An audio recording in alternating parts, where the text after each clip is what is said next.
तपास को सब्सक्राइब करें, प्रेस करें बेल आइकॉन और पाएं मुंबई, ठाणे और नवी मुंबई की सबसे धमाकेदार खबरें। अपना जिम्मेदारी से पल्ला झाड़ने में जुटे और कोई यह नहीं चाहता कि कोरोना की महामारी का जो यह कहर है उसकी जिम्मेदारी उनके माथे आए। ऐसे में हमारे साथ जो एक महाराष्ट्र के एक बड़े नेता जो समाजवादी पार्टी के यहाँ के प्रदेश अध्यक्ष हैं वो मौजूद हैं और जिनको इस बारे में भी जाना जाता है कि उन्हें एक भावनात्मक नेता का भी दर्जा प्राप्त है, जो बेहद भावुक है और समय आने पर उनकी भावुकता सरेआम झलक भी जाती है। तो आइए हम बात करते हैं उसी भावुक नेता अबू आसिम आजमी से इस गंभीर विषय पर जो आज कोरोना काल में लोगों के साथ जो कुछ भी बीत रही है उसके बारे में जानने की कोशिश करते हैं। अबू आसिम साहब, मुंबई तपास में आपका हार्दिक स्वागत। बहुत धन्यवाद, बहुत शुक्रिया आपका। अबू आसिम साहब, ये जो दिखाई पड़ रहा है कि पिछले कुछ दिनों में जो कोरोना का एक दूसरा कोहराम हम एक जो देख रहे हैं उसमें जिस तरीके से व्यवस्थाएं काम कर रही हैं या जो कुछ भी आप देख रहे हैं एक राजनेता के नाते, उस पर आपकी पहली प्रतिक्रिया। देखिए, इसकी सबसे बड़ी जिम्मेदारी सेंट्रल गवर्नमेंट की है, नरेंद्र मोदी जी की है। मैं इस बात को बहुत मजबूती से कह सकता हूँ। जब कहा जा रहा है बार बार कि घरों से बाहर मत निकलो, मास्क पहने रहो, सोशल डिस्टेंसिंग करो, जब बहुत ज़रूरी काम है तो घर से निकलो, और वो आदमी जो इस देश का सबसे बड़ी कुर्सी पर बैठा हुआ है, जो इस देश में ऐलान करता है कि भाई आपको घरों में रहना है, वही आदमी खुद लाख लाख आदमी की भीड़ कर रहा है और बगैर मास्क के काम कर रहा है। आपने देखा होगा जब पिछली बार कोरोना की लहर आई थी तो टेलीविज़न पर कई महीनों तक रोज़ाना सुबह से शाम तक तबलीगी जमात ने पूरा कोरोना देश में बढ़ाया। कोरोना को बढ़ाने की पूरी जिम्मेदारी तबलीगी जमात, यहाँ तक कि हमारे इस देश में रहने वाले गैर मुस्लिम भाई, हिंदू भाइयों को मुसलमानों से नफ़रत हो गई थी और होनी भी चाहिए थी, क्योंकि इतना ज़्यादा चिल्लाया गया था कि बार बार चिल्लाया, लोगों को लगा कि भाई ये सच है। जबकि दिल्ली के अंदर एक हॉल के अंदर जहाँ 10,000 लोगों की जगह है, वहाँ कोरोना के अनाउंसमेंट, लॉकडाउन के अनाउंसमेंट से पहले से लोग बैठे हुए थे, और जैसे अनाउंसमेंट हुआ लॉकडाउन का, उन्होंने कहा हमको यहाँ जाने के लिए गाड़ियों का बंदोबस्त कर दो। हरिद्वार में लोग थे तो वहाँ से बंदोबस्त किया गया, सब गए, लेकिन यहाँ से कोई बंदोबस्त नहीं किया गया। और कुछ सौ लोग वहाँ थे, वो जब वहाँ से निकल के गए तो कहा इसकी वजह से कोरोना बढ़ा। अब बताइए, कुंभ के मेले में, मैं किसी धर्म, किसी ज़ात की बात नहीं कर रहा हूँ, कुंभ के मेले में नंगे होकर के नहाया लोगों ने, और हज़ारों लाखों लोग एक साथ खड़े रहे। अच्छा, पब्लिक तो खड़ी रही, मुख्यमंत्री, होम मिनिस्टर साहब, बड़ी बड़ी कुर्सियों पर देश के बैठे हुए लोग जिनकी जिम्मेदारी है मुल्क को संभालना, वो बैठे रहे, तो कोरोना कैसे नहीं बढ़ेगा। अब आम आदमी समझता है कि भाई हमें तो घर में रहने को कहा जा रहा है, लेकिन ये देश की बड़ी कुर्सी पर बैठे हुए जिनकी जिम्मेदारी है इस बीमारी को रोकने की, वो खुद इस चीज़ों को नहीं अपना रहे, तो फिर कोरोना तो बढ़ेगा ना। जो बात आप बोल रहे हैं इसको लेकर करके मद्रास उच्च न्यायालय या कलकत्ता उच्च न्यायालय, इस तरह से बहुत सारे उच्च न्यायालय की टिप्पणी अब आने लगी है, और सुप्रीम कोर्ट ने भी इसको लेकर के एक सुमोटो उन्होंने एक संज्ञान लिया है।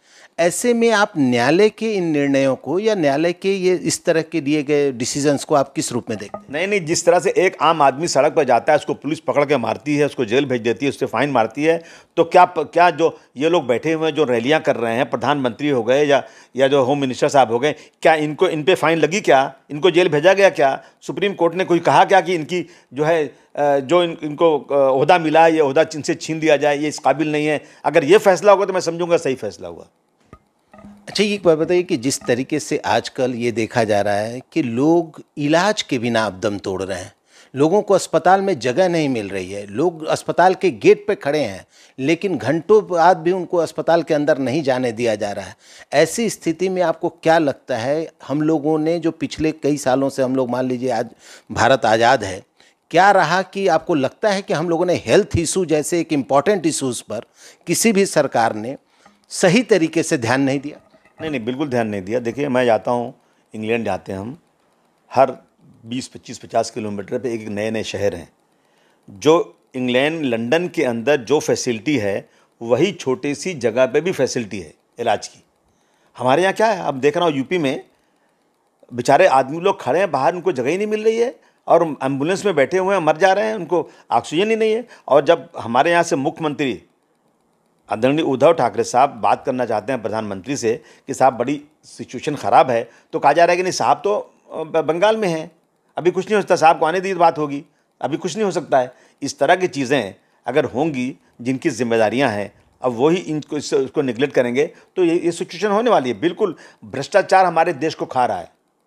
मैं देख रहा हूँ कि जितना भी कोरोना के बाद जितने काम हो रहे हैं, जो बड़े बड़े जो हॉस्पिटल बन रहे हैं, बीकेसी में बना है, यहाँ बना है, इन सब में ऐसा भ्रष्टाचार हुआ है। अरे इतने कमीने, मैं तो गाली दूँ इनको, बुरा लगेगा शायद लोगों को, क्योंकि जब दिल जलता है तो कुछ भी आदमी कहता है कि जो चीज़ें 100-200 रुपये की मिलती हैं उसे 2000-5000 में लाया जा रहा है। जो दवाएं मिलती हैं 2700 रुपये में, उसे 30 से 40 हज़ार में बेचा जा रहा है। और लोग देख नहीं रहे, क्या दिख नहीं रहा है?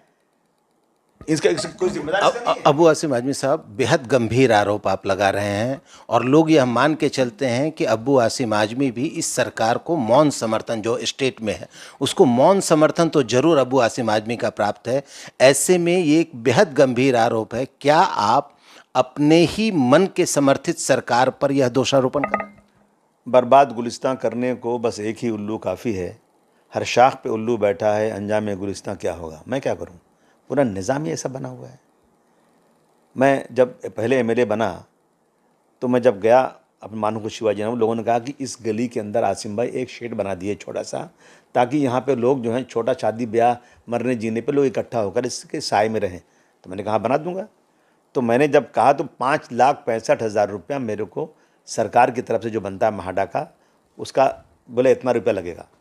तो मुझे लगा यार इतना छोटा काम। तो मैंने मेरी ऑफिस, मेरा ये जब आप सब देख रहे हैं ना, मेरे पास 1977 से एक राजस्थान के कारपेंटर्स का ग्रुप काम करता है, जो आज तक मेरे पास ही काम करता है। मेरी होटल, मेरा घर, मेरे पार्टनर का। तो मैंने उसको भेजा, तो उसने कहा आसिम भाई 1.5 लाख रुपये में हो जाएगा ये काम। तो मैंने दोनों कागज़ लिया और मैं हाउस में आया। मैंने कहा, अशोक चौहान साहब थे, कि मुझे बताओ कि दूध में पानी मिलाते हैं, पानी में दूध मिलाते हैं? 1 लाख, 1.5 लाख, 2 लाख में ये शेड बन सकता है, और मेरे एमएलए फंड से बनेगा तो 5,65,000 में बनेगा। तो मैं क्या करूं? ये मैं सरकार को सपोर्ट ज़रूर कर रहा हूं। आप बताइए, कोई पूछने वाला है क्या कि एमपी फंड जो निकलता है, एमएलए फंड जो निकलता है, मैं 1 रुपया नहीं लेता, 1 पैसा कमीशन लेता नहीं हूं, उसके बाद भी कमीशन कटता है। कौन लेता है? कलेक्टर से लेकर नीचे तक सब लोग कमीशन लेते हैं। ये किसको मालूम नहीं क्या? क्यों कटता है? जब ये तो कह दीजिए फिर आप कि भाई इतना कमीशन लीगल हो गया है।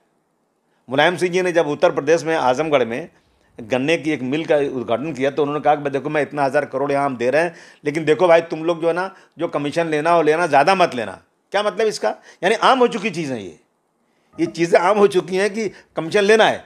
तो मतलब आजमी साहब, एक सामान्य आदमी का यह आरोप नहीं है, ये आरोप है एक ऐसे व्यक्ति का जो राज्यसभा भी रिप्रेजेंट कर चुके हैं और अभी विधान भवन भी रिप्रेजेंट कर रहे हैं। क्या कहा जाए? अरे भाई साहब, ये इतने ही सच है जितना इस वक्त दिन है, रात नहीं है। इतने ही सच है ये। और ये आप चेक कर लीजिए। चलिए, मुझे कंप्यूटर लेना था, कंप्यूटर। तो मैंने कहा कि भाई मेरे एमएलए फंड से ले लो।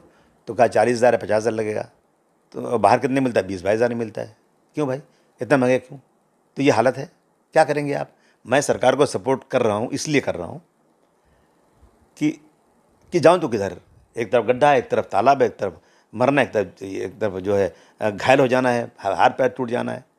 तो बीजेपी जैसी पार्टी जो इस देश की गंगा जमनी तहजीब को बर्बाद कर रही है, इस देश में हिंदू मुसलमान की आपसी ताल्लुकात को ख़त्म कर रही है, जिसके पास कोई इशू नहीं है, सिर्फ देश को बर्बादी के कगार पर खड़ा कर दिया एक आदमी ने, ये पार्टी चुन करना है, तो मैं इसको सपोर्ट कर रहा हूँ।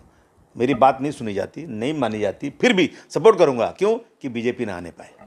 एक पार्टी के प्रदेश अध्यक्ष से अगर मैं यह जानना चाहूं कि महाराष्ट्र में जो कोरोना की स्थिति है उसको लेकर के एक पार्टी प्रदेश अध्यक्ष के नाते आपके मन में ऐसी क्या विचारधाराएं हैं जिससे महाराष्ट्र को राहत पहुंचाई जा सकती है? देखिए, सबसे पहले तो मैं ये कहूँगा सरकार से कि सारा डेवलपमेंट रोकिए। इस वक्त इंसान की जान की बात है। अब मैं लॉकडाउन होना चाहिए, लोग घर से नहीं निकलना चाहिए। इसका एक ही उपाय है कि लोगों की जो फिजिकल डिस्टेंसिंग है वो बराबर बरकरार रहे, लोग हाथ धोएं, लोग मास्क पहने, जो भी सरकार की गाइडलाइन है, घर से कम निकलिए, आप लोग कम से कम निकलें, तो इसका जो है कुछ ना कुछ नतीजा अच्छा निकलने की उम्मीद है। लेकिन उसी के साथ साथ रिक्शा चलाने वाला बेचारा घर में बैठा है, रोज़ रोज़ कमाता खाता है। मेरे एरिया में एक आदमी बेचारा, उसका जो है पैरालाइज है, यहाँ से नीचे तक बेचारा चल नहीं सकता है।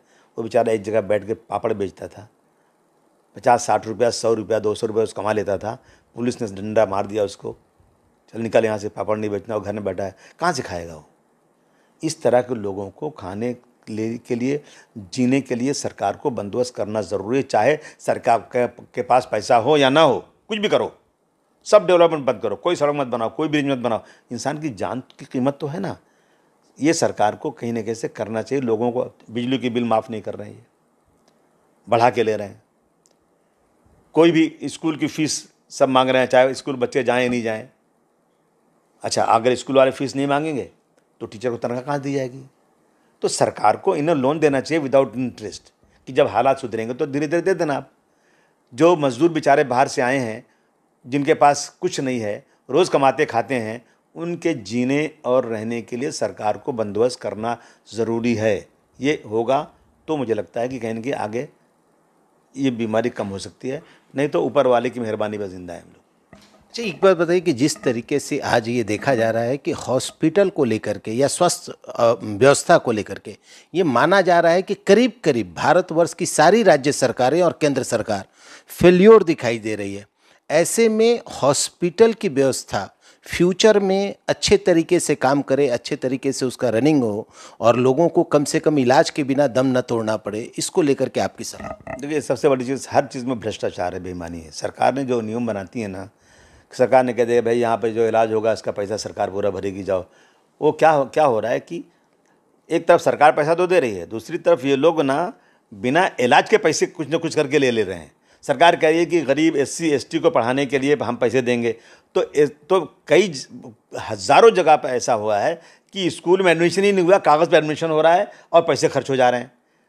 तो सबसे पहले हमें भ्रष्टाचार देश से बंद करना चाहिए, और भ्रष्टाचार का जो है, जो भ्रष्टाचार कर रहा है उसे कम से कम इस देश में जिस तरह से टेररिस्ट की सज़ा होती है, देशद्रोही की सज़ा होती है, उसी सज़ा में भ्रष्टाचारी जाना चाहिए। पहली बात है एक चीज़। दूसरी चीज़ जो है, सब तमाम अस्पताल, जिनको हम लोग बड़े बड़े अस्पताल जो यहाँ पे हैं, जिनको सरकार बिजली का पैसा, बिजली कम लेती है, ज़मीनें कम पैसे में देती है, उनसे टैक्स नहीं लिया जाता, उनको बहुत रियायत मिलती है, उन अस्पतालों में गरीबों का इलाज भी बहुत अच्छी तरह से होना चाहिए और इलाज में कहीं भी कमी नहीं होना चाहिए। अस्पताल अच्छे अच्छे बनना चाहिए जब पॉपुलेशन के हिसाब से।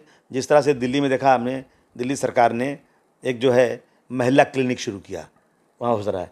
तो इस तरह से हमें पूरे देश के अंदर पॉपुलेशन के मुताबिक अस्पतालों का बंदोबस्त करना चाहिए, और उसमें बेईमानी, भ्रष्टाचार अगर बंद हो जाएगा तो मुझे लगता है कि बहुत अच्छी तरक्की हो सकती है।